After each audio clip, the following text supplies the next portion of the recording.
Hello, hello, everyone. I'm gonna let folks keep rolling on in. Just welcome, get yourself a drink, get yourselves comfortable. We're gonna be chatting about decluttering and downsizing for tiny living. I will let you guys settle in, give you a couple minutes, let everybody roll into the room before I get started. And yeah, welcome. I'm super happy to be here. I'm based in Austin, Texas. Please drop in the chat where you guys are. I see Lizzie's from New Jersey. Welcome, Lizzie. Hello, Jean from Vermont. Welcome, welcome. Yay, New Mexico. So fun. I have partnered with Tiny House on this event several times. It's been a couple of years, but I'm super excited to be back. It's always a fun, really engaged, really passionate group. So I'm stoked to be connected with all of you from wherever you located. Looks like so far everybody is stateside. Let us know if there are any international folks. Yes, welcome, welcome. And while you guys are kind of dropping in the chat where you guys are, where you're from, I'm going to go ahead and start introducing myself. So you're not like, who's this person? My name's Erin. I'm a certified KonMari consultant, meaning I trained with Marie Kondo. That was back in 2016. So a lot has kind of shifted since then. But my background initially was in international education and Spanish language specifically. I am fluent in Spanish. I use it occasionally for work, but mostly just for recreation and fun. So I've been doing this work for about 7 years, the in-person decluttering and organizing here in Austin, Texas, where I live. And then since the pandemic, I've been offering kind of a virtual option as well. So I do one-on-ones with clients, and then I've been facilitating group cohorts, kind of a home organizing course. And I'll share a little bit more later about what my current kind of offerings are, but that's basically my background. And so I've kind of always had organizational skills my whole life and just adapted it to be a professional home organizer over the last 7 years or so. But here's where we're headed in this conversation. I do want it to kind of be a conversation, but there's a lot that I want to share with you, what I've learned over the last 7 years of doing this work. So this presentation is going to be structured around these bullet points. So the first thing we're going to talk about is like the growing problem of clutter and what it even is, because there's not a whole lot of definitions out there, but it's a very buzzy word, especially in the last decade or so. And I'll share my belief of what is the most effective approach to decluttering. If you are in a tiny house conference, I'm guessing that you are already living in a tiny house, or it is a goal of yours to live in a tiny house. So often that means a big downsizing. So I'm hoping that this information is super helpful for you to achieve that goal. And then we'll talk about kind of what makes that approach so effective. And for me, it is the mindset shift. It's absolute magic. So we'll talk a little bit about that. Then I'll share my 5 tips for small space storage and maintenance tips, and then we'll have a little bit of time at the end for Q&A. So since it's already 10 after 2:30, we're going to go ahead and jump in. So what is clutter anyway? Oh, also, as you guys, as we go through this presentation, if questions come up, you can drop them in the chat, but while I'm presenting, I may not see those. So I'll come back to questions at the end. So just be patient if you're like asking a question, I'm not addressing it. Just hold off and I'll get to it. Okay, so what is clutter anyway? As I mentioned, it's a big buzzy term. It's on Netflix these days. It's on, magazine covers. It sells a lot because this is a problem that people see, but like, what is it? So my favorite academic kind of definition is from Dr. Joseph Ferrari at DePaul University in Chicago. If anybody's based in Chicago, hey, hey.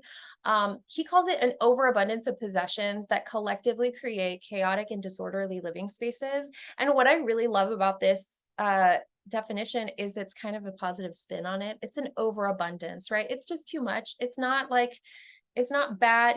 Items are good. We've invented all of these things to make our lives easier. But when you have too much, it becomes a burden. So that's acknowledging just that it's just too much. And so that's like the academic definition. And then in my own work, I've kind of added to that and given it a little bit more functional definition. So I consider clutter items that don't have homes, or items that do have homes but aren't returned home regularly. So they just kind of lie out and about, they're in the way. It's usually stuff you haven't needed or used, but that's not always true. So those things generally are not currently adding value to your life, something to consider. And it can be stuff that's awaiting a decision or an action from you. So that can be stuff like that you leave out as a visual cue to remind you to do something like, oh, I'm going to leave this bill out so I remember to pay it, or this invitation so I remember to RSVP, or this piece of art so I remember to frame it. And like all of those little pieces of actions that are waiting for you creates clutter, physical clutter. And then storage spaces and surfaces that are just at or over capacity. I like to give the guide of like aim for like 85% full tops. So you have that kind of room for extra space, because otherwise it just feels clutter. So it can be even storage spaces and surfaces that are just too full. And it's very importantly, linked to procrastination and an increase in the stress hormone cortisol. So if you know anything about cortisol, it's one of those fight or flight hormones. It leads to negative health outcomes. It's not good for your heart to have these stress hormones pumping all of the time. So my goal in my work is to help clients just feel less stressed at home. And that's what clutter does. It causes stress. And it's been a growing problem over the last 50, 70 years. The average American home size has doubled, and it's not because we're having bigger families. In fact, we're having smaller families. But it's just to make room for all of our stuff. And I know this to be true because I live in a house that was built in 1950, and it is tight, but it's totally livable if you just believe in the capacity of your storage spaces and don't try to own more than you have space for. So the LA Times reported this several years ago. The average American household contains around 300,000 items. And if you were to take a single second to evaluate, like, oh, what is this item and where should it go? If you took a single second 300,000 times, it would take you 83 hours and 20 minutes to get through all of this stuff. So that just goes to show that, like, this is causing you energy. It is costing you time and energy to hold on to these things. 47% of Americans can't fit a car in their garage. As you probably know, garages were intended to protect the investment of one of our, most valuable assets, which is our vehicle. I guess maybe not asset, but a consumer good. And now it's just kind of an extra storage space in most households. Sometimes it's a gym, or, pandemic kind of changed house functionality overall, but in general, it's not serving the purpose that it was intended to, and has become usually a storage space. Speaking of storage spaces, the storage unit industry is one of the fastest growing industries in the US, and I'm sure you guys know this, but 50,000 storage unit facilities compared to 15,000 Starbucks. And it seems like there's a Starbucks on every corner. Like, these are just giant warehouses where we store the stuff that we're not using. So in my mind, that is a problem. That's a waste of resources, a waste of energy. It's a waste of our rent money for these storage units. Not to say that there's never a case for a storage unit, but I digress. The fashion seasons used to come out, a new design line every quarter. But now it's like every week, new stuff hitting the floor, and the average house, or the average person, wears about 20% of their wardrobe 80% of the time. So most of the clothing that we own is literally just taking up space and not clothing our bodies. And so what are we going to do about this growing problem? I'd like to introduce to you the tiny but mighty Marie Kondo. I'm sure you've heard of her. She's kind of been everywhere over the last decade or so, probably. But she brought to us the KonMari method, which was kind of a mashup of her name. And I would love to kind of dive deeper into what that is. But first, I'm going to quiz you. So first, she came out with her book, The Life-Changing Magic of Tidying Up. I think this was translated into English in 2014, if I'm not mistaken, but I think Japanese came out in 2011. But this is where she kind of introduced us to her KonMari method and how she approaches decluttering, what she calls tidying. And then, she did a sequel and then another one, and now she's been on Netflix, and now she sold her media company. Has kind of become something else. So we won't get into all of that. She's got like an online store now, which everybody's like, I thought we're getting rid of stuff. Why are we buying stuff? What's happening? But anyway, I would love to kind of quiz you on what you actually know about her approach, not just about her kind of celebrity persona, but about like what she teaches. So pop quiz, drop in the comments or in the chat. The KonMari method is based on minimalism. Is that true or false? Drop it in the chat if you know.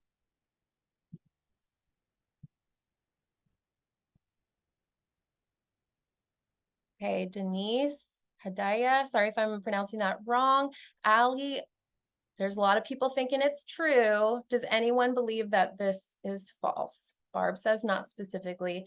Barb, that nuance is going to get you everywhere in life. And let me tell you, no, the KonMari method is not based on minimalism. And I'll tell you the distinction. Minimalism is kind of the idea that less is better necessarily. Like too much is too much and less is better. And Marie Kondo doesn't necessarily hold that less is better. She just wants you to be intentional about what you keep. So she's saying joy is in the eye of the beholder. I can't tell you what brings you joy. And I can't say that for certain, every household should only have, a maximum of this. Like, no, she leaves it up to each individual to decide. So that's an important distinction. Number two, Marie Kondo says it's okay to throw away others' things. Is that true or false?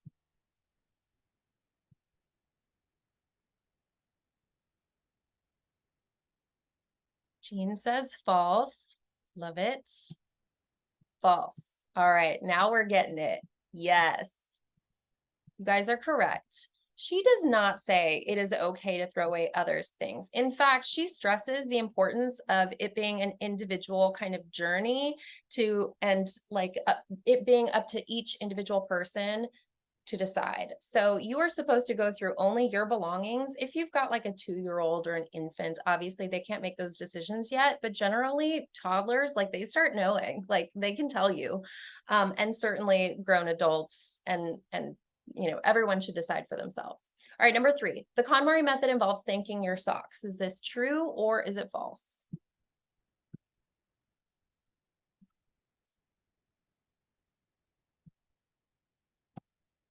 What do we think? 2 people say true, and it is true. And it's not just your socks, it's literally everything. It's about infusing gratitude into this process. So you begin to acknowledge your abundance and say like, oh, wow, I have this pair of socks and it is doing exactly what it promised it would do. It's absorbing the sweat. It's, cushioning my foot between my shoe and my whatever it's doing for you, it's doing the job that it was intended. So it's about acknowledging and being grateful for that. All right, number 4, the KonMari method requires buying boxes and containers to create a home for each item you own. This is kind of tricky. It's a 2-part, but hopefully you get it. True or false? Do we need to buy boxes to provide homes for everything? No, we don't. We can reuse boxes that we already have. I mean, packaging is such an issue, but the good thing about packaging is it can serve a secondary function. So if you get a nice new shoe box or a nice new cell phone box or whatever, those make great drawer dividers. So you can use that. Mason jars, pickle jars, those make wonderful organizers. You can use what you have. Of course, there's a storage industry complex out there and they make tons and tons of money on selling you woven baskets, plastic bins, storage, and there are trends, everyone wants the farmhouse pantry one year and then the next year they want all the clear acrylic Barbie, like whatever. You don't have to buy all that stuff. I'm sorry, I'm spending too much time. I need to keep focused. Next. Marie Kondo believes that your stuff wants you to be happy. Is this true or is this false? What do you guys think in the chat? True or false? Your stuff wants you to be happy. I'm gonna jump ahead because there's a little bit of a delay with the chat. But yes, it's true. Your stuff wants you to be happy. It was invented with a purpose to fulfill a certain function to make your life more easy, more convenient, more joyful. And so its aim is to serve its purpose. It's trying its best, right? Number 6, this is kind of a gimme. I'm not even going to wait for a response. As a master KonMari consultant, I'm basically a member of Marie Kondo's clutter hating cult. I'm not really into the cult thing, but it's funny. Yes, it's true. I trained with her, and I think the philosophy that she has taught is brilliant, and I'm a believer. All right. What I think is foundational about her philosophy and her approach is she says the space in which we live should be for the person we are becoming now, not for the person we were in the past. And I think this speaks to a lot of people's kind of emotional attachment to things that they've owned for a very long time. And if you've been on this earth for a long time, you've noticed that you've probably gone through different chapters of your life where you had different hobbies and different pastimes and different stuff that supported your life at different times. And it can be hard to let go of those things because it feels so tied to your identity and who you are. But if you're being really honest with yourself and the direction that you're going in your life, like you probably don't need your soccer cleats from high school anymore. Like you probably don't need your art portfolio from third grade. You know, it may not serve a functional need in your life. So we'll talk about emotional stuff and sentimental items later. But I think this is a really good quote to kind of guide our thinking about this process. So now I'm going to talk about the 5 principles of the KonMari method. And then I'm going to switch gears and kind of talk about the mindset and then storage, and we'll continue our talk this way. But the first principle that I want you to understand about the KonMari method is it requires a commitment to doing something radically different and something really big. It's tidying up once and for all. So the idea is that you only do this tidying festival once in your adult life, and then you never have to do it to this extent again. Of course, it will require maintenance, and of course, you'll still need to go through your stuff, and you might thin things out from time to time, shed layers here and there. But once you go through this like complete process, you won't have to do it to the full extent again. So the second principle is to begin by envisioning your ideal life. And if you're already in this conference, like chances are like you already have a pretty clear idea of your ideal life. So that's really helpful for me to know. But I want you to get really granular with it. Envision the happiest version of yourself. Think about what you like to do day to day, who you want to surround yourself with, like what your day in the life looks like. And having that kind of tiny home vision is going to be really guiding. And that vision will, as I said, guide your decisions about everything that you keep, knowing the capacity, the storage capacity within your tiny home, knowing the lifestyle that you're after, that's going to help guide your decisions. So how do you spend your time? Who do you spend your time with? What surrounds you? These are things to think about before you begin to have that clarity of mind. The third principle is to finish discarding first. And this is the hardest thing to actually follow through on. It's really not focused on discarding, but on curating. It's identifying what you want to keep rather than identifying what you're ready to let go of. Because that's a positive reframe. So rather than focusing on, the grieving that might happen, the loss, what you're not keeping, focus really instead on what you are keeping and have that decision-making process be like completely done before you get tied up in the organizing aspect. A lot of people think, oh, I need to get organized. Let me focus on my storage methods. And that is such a false step, because once you start thinking, oh, are these going to fit in this basket? Or, I want this bin looks like about the right size for this shelf. As soon as you get into that kind of detail of the, dimensions and storage, then you stop really that kind of critical eye of like, do I even need these things like that I'm focused on storing? The fourth principle is to tidy by category and not location. And this is another major departure from like traditional organizing methods, because rather than focusing on, let's say, focusing on your bedroom, which has all kinds of stuff in it, you're going to focus on clothing items first. So you're going to gather out of your bedroom all of these clothing items and accessories and go through those first. Then you're going to go through, let's say, all of your toiletry items that happen to be in your bedroom, all of your electronics that happen to be stored in your bedroom, and then kind of working your way category by category. This will allow you to pull things from all over the house, not just your bedroom, but the closet, the dresser drawers, the laundry room, or wherever your stuff is. And so you gather it all in one place, and then you only have to go through this decision-making process one time thoroughly to really eliminate the most possible. So you want to try to do it all in one go. as much as possible.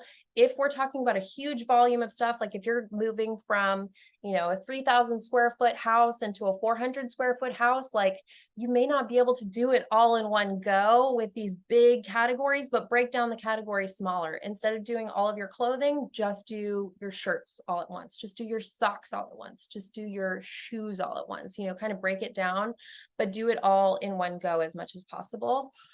And then the fifth principle is to tidy in the right order, because you can get hung up on things and then you stop, you lose all of your progress. So the right order begins with the easier stuff and works your way to the harder stuff. You don't want to start a project with the hardest part and then get stuck and not even get the benefits of what you could have accomplished from the easy stuff.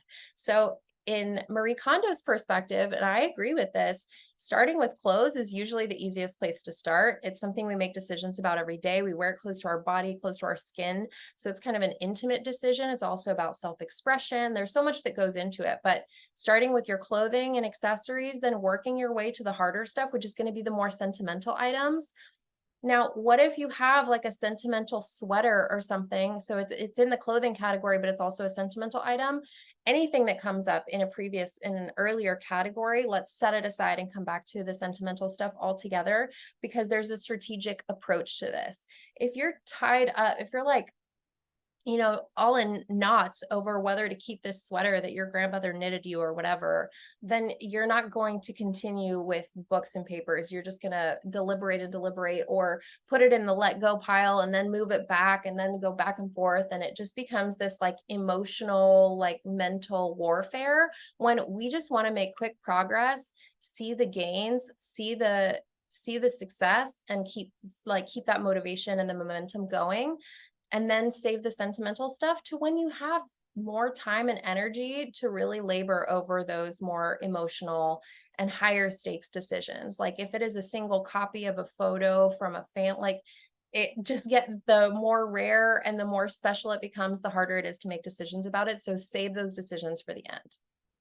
But do it. Like, don't put it off indefinitely. But the sixth principle is to keep only what brings you joy. I think this is what most people kind of associate with Marie Kondo, and I think it's a great principle.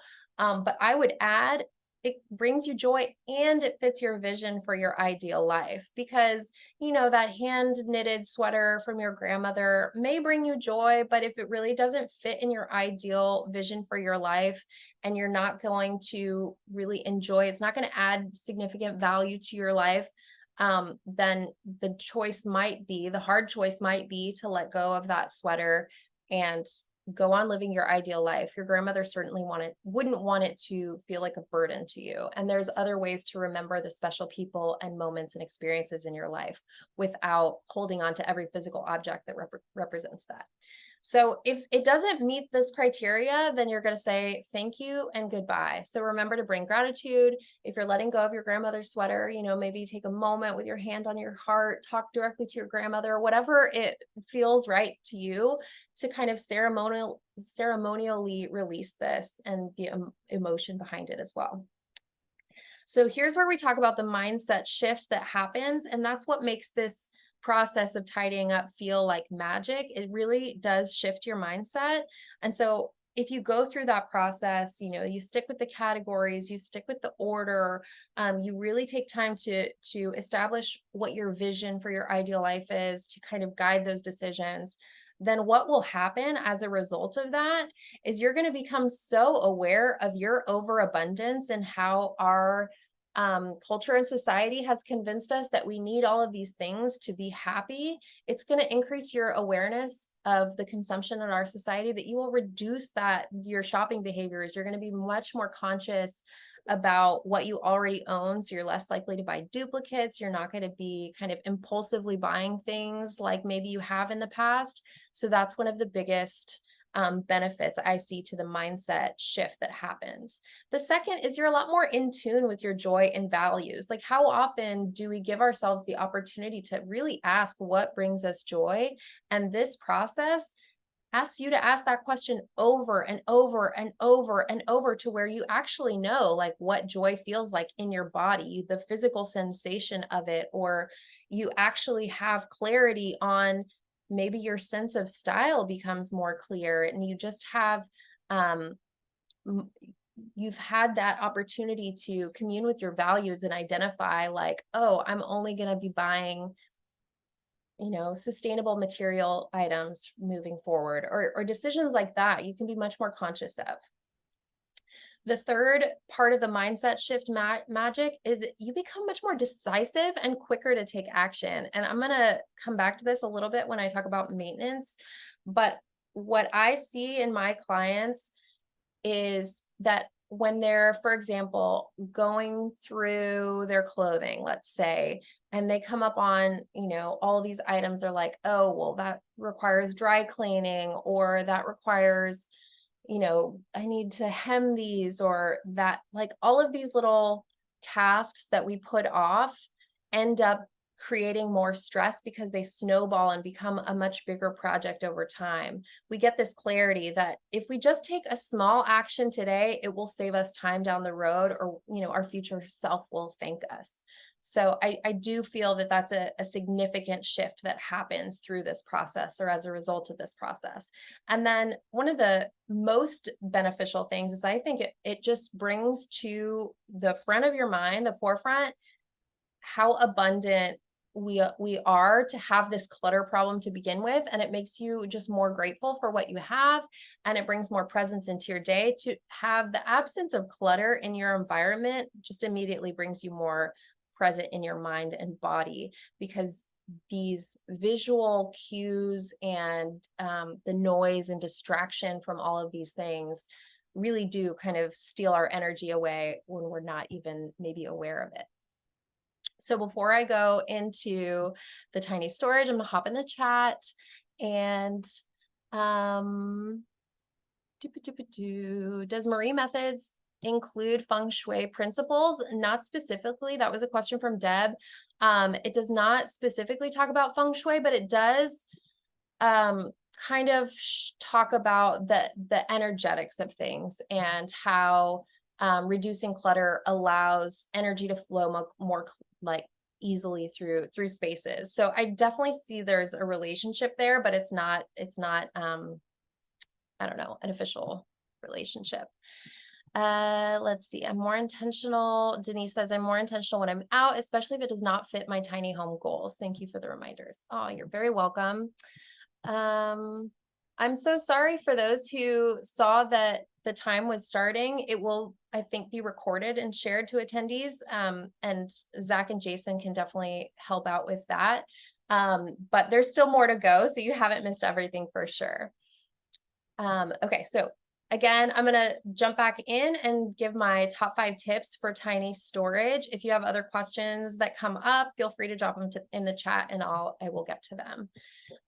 Okay, so my first number 1 tip for saving space is to stand up items vertically. It seems like maybe obvious, but it actually does save so much space. If you think of like any rod shaped item that's laying down, to take up that much horizontal surface area in a tiny home, like if you've got 400 square feet, like that's, or whatever square footage you have in your tiny home, it's limited. So anything that can not take up surface area, but be standing up and taking up vertical area, you're going to save so much space. So this is the tactic that Marie uses to fold all clothing, for example, file folding. So you see the sock drawer on the left, it's just kind of a standard sock fold over, but it saves so much space. If you just press them together neatly, you take out all of the air and the space. Think about grocery shopping bags, reusable shopping bags. Like if you fold them up and get all of the air out, they're going to take up so much less space. Same thing with papers. Stacks and stacks of papers can take up so much space, but if you stand them up, it takes up less. And there you go. Think vertically. Use every inch of vertical space. So I'm going to use the example on the left to talk about pegboards and hooks and all the benefits of using that wall space, vertical space, rather than, as I said, that horizontal surface area. And here's another example on the right. These mason jars, such a clever use of under cabinet space. You could also use those little cup hooks and hang your coffee cups underneath cabinets to make use of that space. and really maximize what you can fit in a small amount of space while it still looks neat. Speaking of having it look neat, I'm all about reducing visual clutter, and packaging has some of the loudest like marketing slogans you can imagine. So just getting things out of packaging can save you space, but can also just save that kind of visual clutter. It's a small thing, but it can make such a difference to the feeling of a space. And then multifunctionality obviously is going to be your best friend in a tiny space. So anything that serves more than one purpose or can be stowed away when it's not in use, like this fold out table that has a little bit of storage underneath, it can fold open in, or it can open up into a full dining set, or it can just fold down one leaf for a little desk setup. If you want to have a dance party or practice yoga, all you have to do is kind of fold it all down, push it against the wall. And like, I love that for a tiny home. Another idea is obviously I'm not the first to come up with this, and these images are not mine, but the drawer stairs, although some tiny home dwellers have told me that they get dirty. So if anyone knows fixes for how to not let dirt get into your clothing storage, obviously that would not be ideal. But cutouts from under the stairs make wonderful little wardrobe area. So you can just get creative, but multifunctionality is just the tops. And then paper is just, it's a problem for a lot of people. It may not be a problem for you. If it is a problem, I would say going paperless as much as possible, doing all of your, e-billing rather than getting paper statements is going to save you some. But either way, there are some documents that you need to hold on to. So have a paperless like scanning system, and have a cloud storage or hard drive storage system for your electronic files somewhere, or get a very small file box or file cabinet that you can store your long-term papers in. And sorting them right away is just going to help save the stress of papers piling up, because you don't want to be looking last minute for something important and sorting out what is junk and has already served its purpose. Like, okay, the information has been relayed, I can find it online. Like, let me get rid of all of the paper that I can and really only hold on to what is absolutely necessary. So the three categories that I use to sort papers as they are coming into my house, like what is requiring action. So something that needs to be paid, or I need to call about something, put that in a specific area. I use a wall mounted filing basket to have a place for things that require action that is out of the way, and then I can go to and take action when needed. File are the things that you want to keep forever or for a certain amount of time, like keep your taxes for 7 years or whatever. And then pending items are things that I need to keep for a short time, just like maybe as a reminder, like, oh, I need to get a pumpkin for my kid's school or whatever the case. And then after I've done that, it goes. So pending is like a short-term keep, and file is more of a longer-term keep. Another example of a pending might be if there's a coupon for like an oil change or something. I will need that. I don't need it right now. It's not a specific action right now, but in the next month or so, I might use it. Okay, so those are your examples. And then let me drop in the chat and see what questions or comments we've got. Yes, I love this. The can's under shelving and it's pretty. Yes, I love all the reuse. If you avoid wearing shoes in your tiny home, it reduces the chance of dirtying the drawers and stairs. There you go. Thank you. Don't wear your shoes. Okay. Love that. Keep chatting it up. I'm loving it. All right. So now let's get into your maintenance habits. We still have about 20 minutes, so I think we will still have a good amount of time for questions for those who have arrived late. If you want me to go back, I can definitely review some stuff. But let's talk about the maintenance. So in Marie's book, she says that there's two types of people who struggle to stay tidy: the can't throw it away type and the can't put it away type. So I would just like you to self-diagnose if you want. Are you the can't throw it away type or the can't put it away type? Elise is the can't throw it away type. Anne is the can't put it away. So is Kimberly. So is Denise. Jean says she's both. Deb says she's both. Love it. So yeah, I think it's really interesting. I think, there's not just two types of people. It's really difficult to put people in boxes, but I think there are people who definitely struggle more with the kind of emotional attachment or even kind of the resourcefulness, like wanting to be eco or, reuse and just not waste the resource of it. And then there's the people that just struggle with the maintenance of like, okay, I've decided where this home is and I just need to be more diligent about putting it away. So just bringing that awareness and thinking about why you might struggle with certain things. Yes. Okay. So then my first tip is the 2-minute rule. If you're the can't put it away type, maybe this will help bring it more into your awareness. Like if there's a task that needs to be done and it can take less than 2 minutes for you to do, don't put it off. So this is a rule that will help you avoid procrastination of those little micro tasks that kind of snowball into a bigger thing. So some examples of things that you can do in 2 minutes is like sorting your papers when you walk in the door. If you've got mail in your hand, sort it right away. It'll take less than 2 minutes and then you'll just have less to deal with later.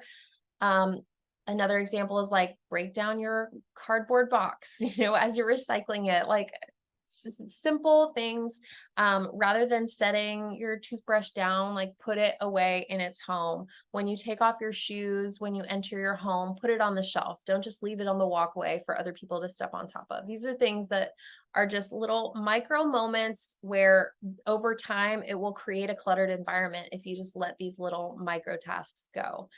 The paper reset is another habit that really helps me stay on top of my maintenance in my household. And this is the paper reset where I go through my action items, I take the action needed.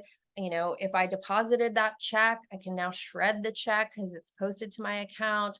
It's just kind of this reset where I, again, get rid of more paper. I file the things away that need to be filed. If I've got some business receipts I need to file, like those go in there. So it takes like maybe 10 minutes a week to like take care of these things and then reset the folders to where they're empty again.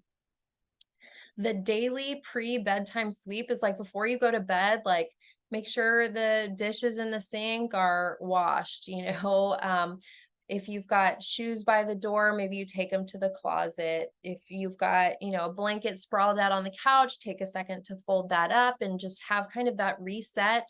Get your coffee maker ready for the morning, like do all these things to kind of wake up to a less cluttered space in the morning. And then you'll feel in a better mood. It'll all be more positive throughout the day because you won't wake up to the stress of clutter or extra steps before you even get out the door and on with your day.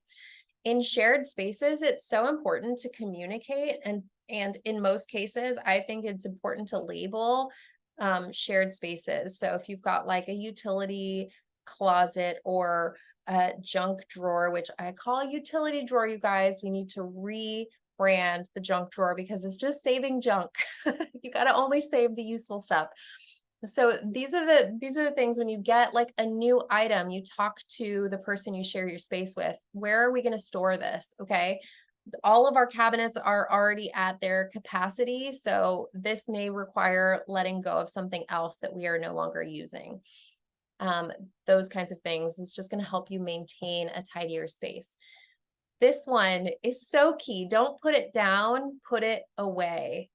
And this is like, if you're going to do a task, you get the tool for the task, you do the task, and then you put the thing away. Like that is a loop. Close that loop and don't put the item down, put it away. So if you used a screwdriver for something, you better put that screwdriver away. And that's the same thing. Like after you brush your teeth, like put it back in the cabinet. Or, if before bed, you took your hair out and you've got a little ponytail holder and bobby pins on your bedside table, like put it away. You don't have to do it right before bed, but like, just put it away. Don't put it down, put it away.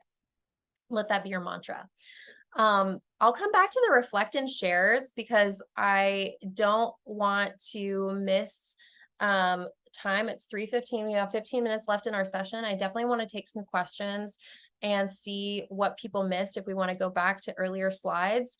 But I wanted to share this offering that I have. If you are like on a downsizing and decluttering journey and need some guidance and support, I'm starting a mindful homebody women's circle starting in January. It's a membership program. You'll have access to a full course library of like how to put the KonMari method into effect in your house.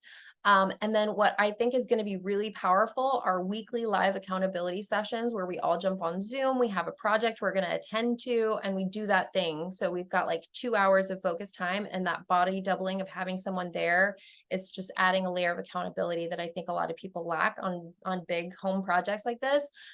And then we're going to do a monthly letting go ceremony every full moon and have monthly guest speakers on different mindfulness topics. So this is something that has kind of grown from my own personal like interest and journey. And we're going to do a founding membership where it's $33 a month for the first 33 members. So you can scan that QR code if you want to learn more about that program. And I'm going to jump to the next slide where I can take questions. That QR code is still there if you're interested. And that is my Instagram if you want to stay connected. Now I'm going to jump in the chat and see if there are any questions. Oh, thanks, Tiny House team, for putting that link into the chat. Okay, any questions? For those who arrived a little bit late, do y'all want me to go back to previous slides and go over the principles of the KonMari method and kind of the growing clutter program? Okay, Elise says please. So I'm going to do that. I'm going to hop back and we will go back to the beginning. And please still bring your questions. So I'm not going to do the pop quiz again. That was just kind of testing out what people knew about the KonMari method. Here are some useful definitions of clutter to help kind of guide your thinking and identifying what even is clutter in your space. It's items that don't have homes. It's items that have homes but aren't returned home consistently. It's stuff you haven't needed or used. So it's stuff that's not adding value to your life. It's awaiting decisions or actions for you. So it's actively causing stress and bringing that cortisol hormone like coursing through your veins. I'm stressed just thinking about it. And it's also storage spaces that are just full. They're at capacity. Your surfaces are covered. So it makes cleaning harder. It makes getting things done, like having space to prepare a meal or get tasks done. So that is clutter. I'm sure you are familiar with what clutter feels like. This is kind of the academic definition that I like to pull from: an overabundance of possessions that collectively create chaotic and disorderly living spaces. So again, we're looking at it just as an overabundance. So you just need to curate like what is going to serve you well, what is adding value to your life, what is sparking joy. Sorry if I'm flipping through kind of fast. I just want to cover a good amount so people feel that they're getting a lot out of this session. I just find it interesting to kind of see our culture and how it's changed over time, and how just the consumption and our economy has driven, bigger home sizes, more items per household. People can't fit cars in their garage. There's storage in, the storage unit industry is thriving in our kind of overabundance. Our home spaces are full, so we need to put our stuff outside of our home. Fashion industry, I mean, you could talk about a million different industries and how they're polluting and the negative effects, but I'm just looking at it from a home perspective. Like, what are we drowning in individually in our homes, and how can we kind of take on this this project to identifying, okay, how did this happen? Like, pull back the layers, like what is going on? What do I really need? And let me jump forward to the principles of the KonMari method. So you're like, okay, what do I do about this? Okay, I understand the problem. Here's the solution. The first step, or the first principle, is to commit to tidying up in once and for all. So doing kind of a full-on inventory of everything you own and curating your belongings to the point where you can successfully live your ideal life. But the idea is that you only have to do it this way, like once. This extreme version only has to be a once in a lifetime event. And then it'll just be kind of maintenance, yearly maintenance, monthly maintenance, daily maintenance from there on. The second principle is to envision your ideal life, right? So think about your tiny home goals imagine the happiest version of yourself, and your a day in the life, like what kind of hobbies you like to pursue, the people you surround yourself with, how you spend your time, how you spend your days. Having that clarity of your vision will help guide the decisions of what do I need to keep for this to be reality. So thinking about all of the hobbies that you may have possibly been interested in throughout your whole life, like what do you want to take moving forward? What's realistic and in alignment with your ideal life? You want to finish discarding first. So you're mindfully curating your stuff and letting go of everything that just does not add value, bring joy, all of those questions. And don't focus on organizing too soon. You really want to focus on the curation part and the discarding part before you focus on where things are going to be stored, because you can get so wrapped up in the mental exercise of like the Tetris game, that you lose sight of like, oh, do I even need this thing? Like, do I need to keep all 50 pairs of socks? Like, rather than worrying about like how I'm going to store them, maybe just say, actually, I probably only need like 5 pairs or whatever's right for you. And then the fourth principle is to tidy by category, not location. And this will allow you to be thorough in your approach rather than doing the same thing a million different times and feeling like you're not getting anywhere. Going all in one go, one category of stuff at a time rather than one space at a time will really help you make significant progress. And then there's an order too that facilitates making progress quicker. And that's by starting easier and working your way harder. So you're going to start with clothes, then go through books and media. Papers is generally not a very fun or joyful category. So I think she stuck that in the middle, like intentionally, like you have to kind of get over this hump to get to the more fun things, to get to, the cooking and the household utility and the linens and the pet items and all of those miscellaneous categories. So you'll notice this is a lot of stuff is going to fall in the miscellaneous category, and you just got to break it down a little bit more specifically. And then again, you got to save the sentimental stuff for the end, because you will find yourself on the floor reading journals from middle school or looking at photos, and you will completely lose track of time and you will lose your progress. So save all of that stuff for the very end before you complete your journey. Okay. Deb asked, do you have advice for someone who's a prepper type, wanting to be prepared for the extreme weather and apocalypse type future events? Oof, Deb, that is a great question. I don't have specific advice. I would say it's probably great to be a prepper. Like there will be certainly extreme weather and apocalypse type, events. I mean, I don't know about apocalypse, but yeah, good luck to you. I don't have an answer for you, but I think probably building out like a dugout space to store all of your rations and things might be the way to go, but I'm not a specialist in that. Otherwise, I would love to answer any other questions as people before we go. It's 3:23, so we only have a few more minutes. So I think I'm going to jump back to my reflection questions to kind of guide some discussions and get you guys to share some in the chat box before we go. I would love to hear what challenges or obstacles you came across if you've tried to get organized in the past and have kind of gotten stuck. So tell me in the chat, like what was the hardest thing? What did you not feel prepared to tackle? So maybe I can build my offerings to support that or speak to it now. Another point of reflection is, which category do you find the most challenging to declutter and organize, and why is that? Like, is it sentimental stuff? Is it hobby stuff? Is it utility stuff? And why? All right, chat is blown up. All right. Okay. Zach, I'm glad you love the 2-minute rule. Hope that's helpful. All right. Allie says the family is not on board. That is difficult. And I am not an intervention like style organizer. A lot of times like family members of hoarders will call me and be like, my mom's a hoarder. Can you help her? Like only if she's ready. So Allie, good luck to you. I hope you get your family on board. Eleanor says procrastination is her biggest struggle. Lisa asks, what is the easiest way to digitize your stockpile of family photos? There are services that you can just send in a whole box of stuff and they'll digitize it for you. There's, it's called Scan Cafe, Lisa. So let me write Scan Cafe. I don't have the link, but You can Google that. I know that some clients have used that service before and it has worked, and it just kind of takes it off your plate. I'm not sure what their rates are, how they track. All right. Kimberly says, I lose track by getting stuck in one room. Kimberly, that is such a thing. My timer just went off. We've got 5 minutes left. All right. Deb says, under beds, bottom of closet, behind couch, behind clothes. Okay. I guess that's where David gets stuck.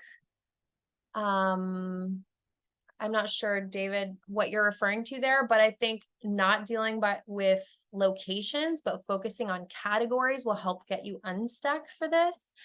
Elise says she used to be a pack rat and then really took the time and cleaned up, and now I feel so much better. And Elise, I think that speaks to kind of the mindset shifts. When you really dive in and you commit to the process, you can really change your mental pattern and way of thinking of collecting and kind of resource gathering. That can be like a survival instinct for sure. Biggest problem with vertical vertical storage when you're short. Susan, get a step ladder, like a collapsible step ladder, so you have access. Like maybe you can design your tiny home to have like one of those ladders that slides on a rail, like in Beauty and the Beast, the library. Just an idea. Annie says getting sidetracked is her biggest struggle. And I would say to Annie, get an accountability partner, maybe join our women's circle in January. Olayinka says past impediments have been feeling overwhelmed and not knowing where to start. For sure. Having a strategy with like, okay, what do I do first is going to be a goal. So I would say try out the KonMari method and going category by category. It kind of gives you, and I have a downloadable checklist on my website, I should mention. You should grab that. Start on one easy to say. Okay, let me see. Things. My rural community has an emergency preparedness group that has given us lists and workshops. Christy, thank you. That's a resource for Deb. Okay. Almost getting through this question and answer. I know we're running short on time. I started with my areas. Digitally scan. Yes, we got that. Okay. I think I have responded to all of the questions. If there is something I've missed, please let me know. But I just want to thank you all again for attending this session. I hope that the rest of the conference is informative and that you get everything you are looking for out of this experience. I would love to connect with you. I'm on Instagram and TikTok and Facebook and all the places. My website is there, and this is my latest offering for a virtual offering, and I would love if some of you guys enjoy. So thank you all. I'm going to sign off so I don't make the next speaker late, but best of luck to you in your downsizing and decluttering journey, and enjoy your tiny home lives. Like, have fun. Love it, you guys. Best of luck. Bye.